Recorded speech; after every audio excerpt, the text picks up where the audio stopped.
Yoga. I'm Kristen, and I'm going to take you through some beginner's yoga poses for balance. Balance is a key element that we work on throughout the yoga practice, and here's some poses that you can start to work on to get that balance and that strength. And have fun, and we'll get started soon. Now, we'll start in tree pose because this is kind of the quintessential yoga balance pose that you think of when we're doing yoga. And it's really a cool pose to learn no matter what, because it's something that you can just do whenever, wherever. Like, you can do the most subtlest of tree poses when no one's even really aware that you're doing it. But balance on one foot always comes and goes and is very tricky, so don't beat yourself up. You'll notice, like, even depending on your mood, the state of mind that you're in on a particular day, it can really affect your balance. At tree pose, you stand on one foot. We'll start on the right leg, and you take the opposite foot on the inner upper thigh. Now, for some people, they can't get the range of motion all the way to the inner upper thigh, so they might have to cheat it to above the knee, or maybe even cheat it to below the knee. So in tree pose, we're working on external rotation in one thigh and strengthening and supporting ourselves on the other thigh. Our root system, rooting down into the earth, and then lifting up out of that trunk.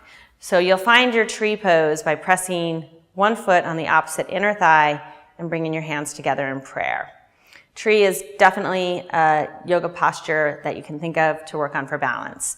Another great balancing yoga posture is eagle pose. Eagle is a good balance because it is a more internal focus type balance, and you'll learn how to really hug the midline and use your abs and squeeze everything in tight. Eagle requires a lot of kind of internal flexibility in a sense, where we're bending our knees and we're taking this inner thigh and wrapping around the opposite leg and then trying to cross the toes behind. So if you need to prop the toes on the floor, you can, or let the foot just hang out to the side. You have to keep some bend in the knees here. So it's also teaching you how to balance with a bent knee position and really engage your glutes, your buttocks. So you're wrapping your thighs, one thigh high at the top of the other, eventually hooking the foot. And then the arms are going to kind of mess with your balance in your brain because you do the arms wrapped as well and the palms pressed. So if I have my right leg over, I'm taking my left arm under, and my left arm comes under my right arm and the palms press. If they can't press, you take the back of the hands together, and then the legs wrap, and you come forward and squeeze everything tight and find that intense, concentrated internal focus in eagle. Another balancing posture that we think of is warrior three. Warrior three is the third warrior of the other warriors, and it requires you standing on one foot with your body parallel to the floor and your back leg extended. You're trying to keep your hips flat.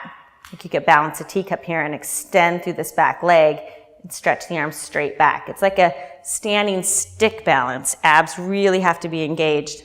Core has to be engaged. Buttocks have to be engaged.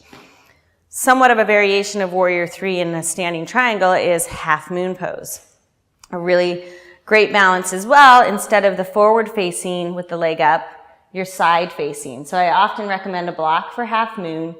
The right hand, if I'm on my right foot, is about 10 to 12 inches in front of my right pinky toe off to the side, and my left leg is extending out from my right thigh, left arm up. So you can think of side triangle in the air when you're doing half moon balance, and it really, again, works the core, the obliques, and the legs.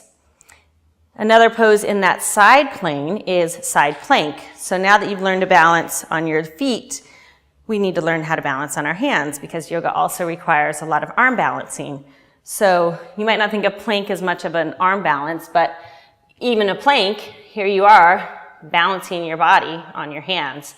So from your full plank, you would work on a side plank by coming onto one hand and flipping your feet and stacking your hips over and raising your arm up. Now, side plank can seem very challenging for a brand new beginner. So here's a variation of side plank that I often tell people to do.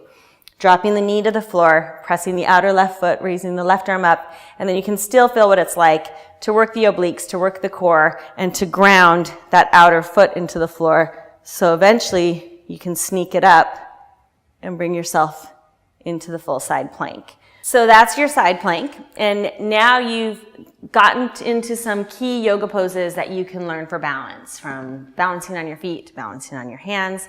These are all going to be excellent for you to have in your yoga repertoire. And again, feel free to come join me now in my yoga class for beginners on balance at Do You Yoga. I'll see you soon.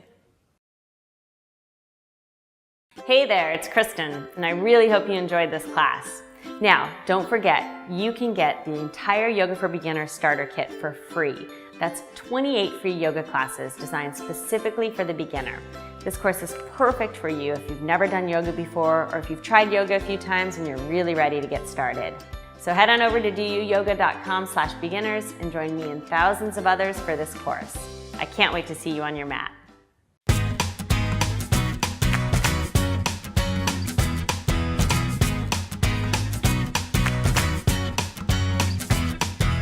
Walk through life.